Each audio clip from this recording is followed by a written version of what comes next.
Welcome to the Robert Hunt Financial Market Update. It's your host, Robert Hunt, where I look at the week's financial news that can be a little bit confusing, misleading, and take it, well, of course, help to make it actionable, understandable, and clear. What a week. What a show. We are going to look at three different topics, one with two articles embedded in it. At the top, we're going to look at Berkshire Hathaway. That's right. Berkshire Hathaway, one of our favorites, Mr. Charlie Munger, is no longer with us, but they will be having their annual meeting in Omaha, Nebraska, and as a result, the news is popping up about them. We're going to look at the successors for Buffett as stock pickers, Todd Combs and Ted Weschler. How are they doing? And we're going to look at hedge funds generally after that. We're then going to look at one of our favorites, Morgan Housel. He came out with an article titled How I Think About Debt. It's a very Houselian article, but man, is he good. And then as time allows, we're going to look at a Wall Street Journal article about, are you worried about stock market corrections? Who wouldn't be worried about stock market corrections? That's all I seem to hear in the news is worry, worry, worry. Here it comes. But let's start at the top. This is a Financial Times article. Now, I recognize I don't reference Financial Times a ton. It's behind a paywall for many, but this was not. So, a study came out recently. I'd like to give you a little background because this is some of the most interesting data I've ever found in the history of the Robert Hunt Financial Market Update. How's that? Have I got your attention yet? Yes, call the children in. Go ahead. If they're outside playing, bring them in. Tell them it's time to kind of listen in to old Uncle Robert as he tells you the truths of financial advice and investment. So Warren Buffett is 93 years old. Now, for most of us, we look at that and say, I can't believe he's still working anyway. But when you're the greatest of all time, you get as long a leash as you want. And so while he has appointed a successor, Greg Abel, for the operations of Berkshire Hathaway, the investment side, the public security investment side, and investment generally, he has two lieutenants, Todd Combs and Ted Weschler. Now, these folks were brought on maybe a decade or so ago with the idea that, hey, look, you can't do this thing forever, Mr. Buffett. And for those who need a little background, Warren Buffett, one of the richest men in the world and the greatest investor to ever do it. By many accounts, the greatest to ever do it. Well, the Financial Times went in with their crack squad and said, you know what? How have they been doing? How have Todd and Ted, these lieutenants that were the entire universe of employees were scoured to hire for this role? It's an incredibly important role. Almost $1 trillion company, one of the most fabled and famed investment houses in the world, Berkshire Hathaway. So they found these guys, Todd Combs and Ted Weschler. They found them. They hired them. And they decided to evaluate them. Now, what they did, it wasn't easy, but Eric Platt published its findings. That's another Financial Times article which is focusing on this summarization of that. But they actually went back and used everything they could find to ascertain, hey, how did Combs and Weschler, how did Todd and Ted do relative to Buffett and Berkshire Hathaway, relative to the S&P 500 over the last decade? Are you ready? Have the kids come in from outside yet? Here's how they did. Not great, Bob. So the combined portfolio of the two men generated a total return of 113% over the past decade. That's below the 165% gain of Buffett and below the 211% advance of the S&P 500. What? You're telling me that not only did Todd and Ted fail to beat the S&P 500, but they also failed to beat Buffett, who's a great deal older than them. And when you look at the gap between them and an index fund, 211% to 113%. I mean, guys, that's basically a double.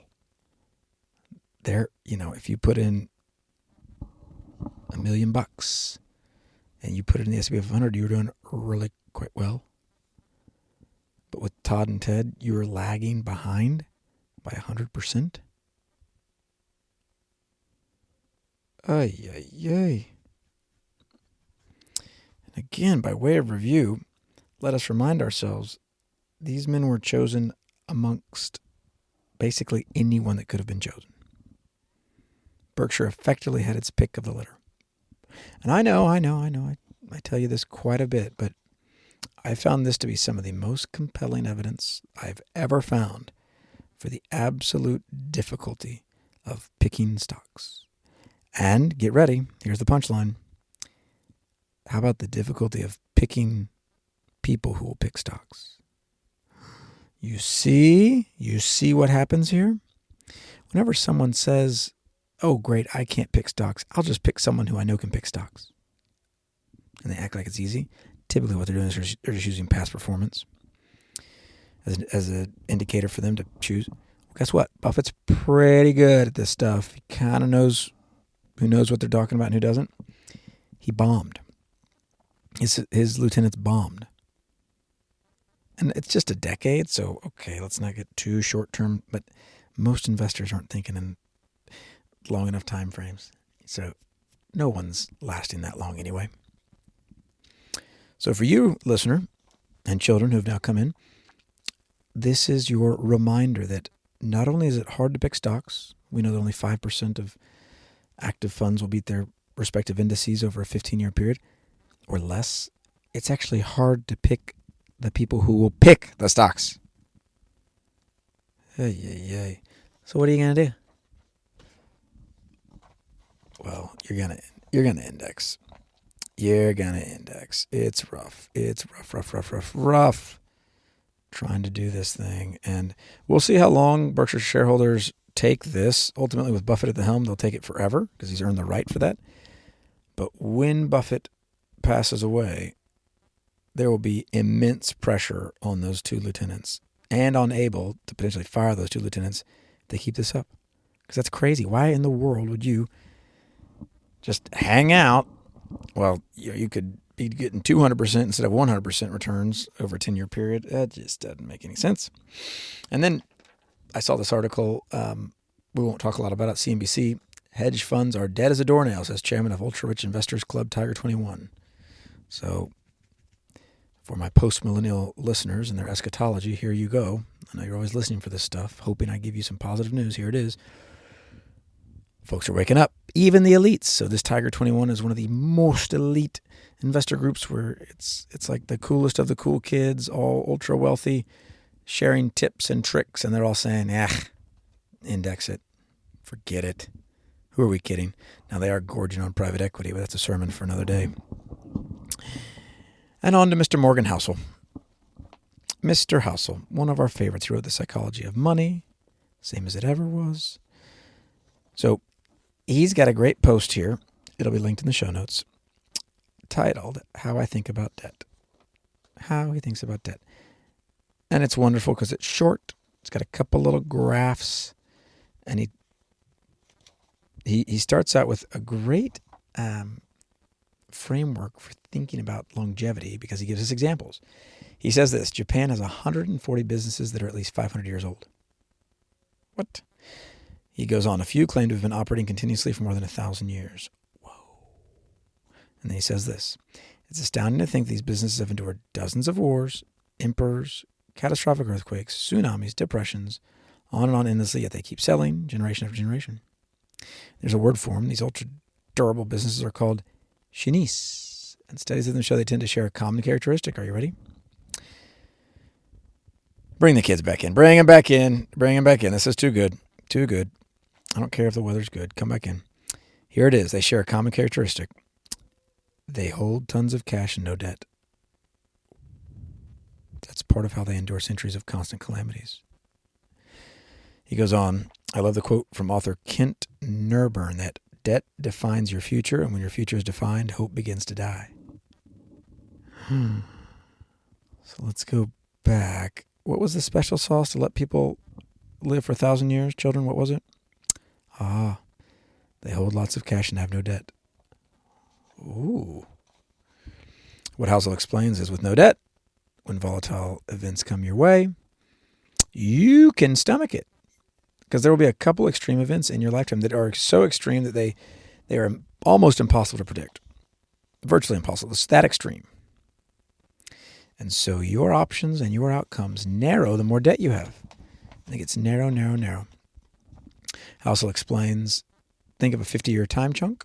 In that 50 years, what do you think will occur?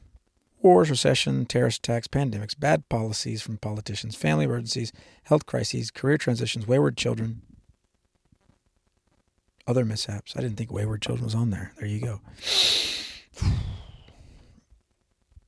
He's saying, hey, 100% chance that happens. That's right. That's right. Now,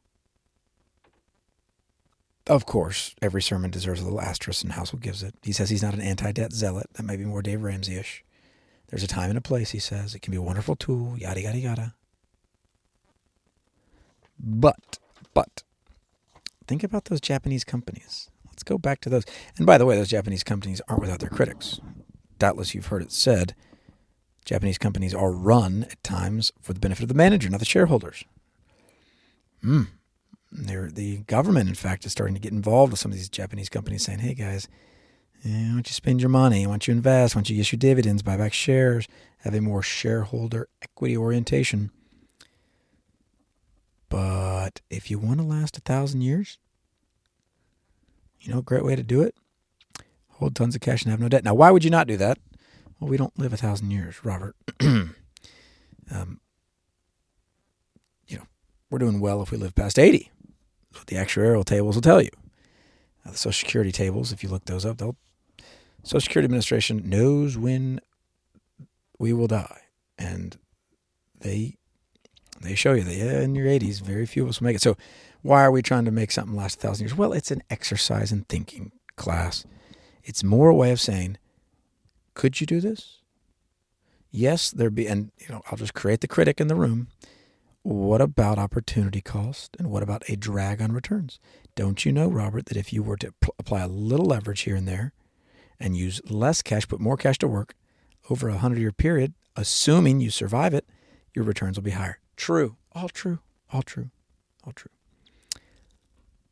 But I would like to advocate for the Japanese businesses that have lasted these 1,000 years, these Shinise, and say, I sense they know more than we do.